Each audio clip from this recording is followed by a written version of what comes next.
दैत्यों पर विजय प्राप्त करके बड़े आनंद में उत्सव मना रहे थे। तो देखा भगवान ने कि इनको अहम हो गया है कि मैं बलवान हूँ और मैंने दैत्यों पर विजय प्राप्त की। तो सभा के सामने भगवान एक यक्ष रूप में प्रकट हुए।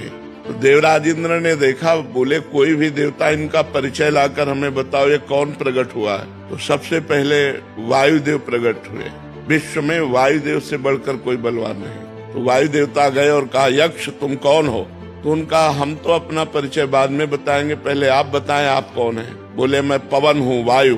क्या है आप में क्षमता? तो उनका क्षमता ऐसी कि मैं पूरे त्रिभुवन को तिनके के समान उड़ा सकता हूँ। तो एक तिनका प्रकट किया और कहा उड़ा के दिखाओ।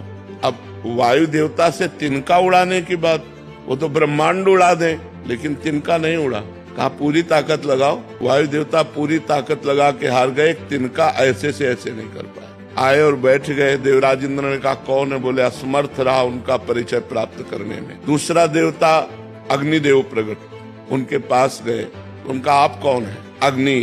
बोले आपकी सामर्थ? बोले त्रिभुवन को उपले की तरह जलाकर भस्म कर सकता हूँ। तो उसी तिनके को कहा तुम भस्म करके दिखाओ। तिनके की तरफ देखा, कुछ नहीं हुआ। पूरा पावर लगा दिया, कुछ नहीं हुआ।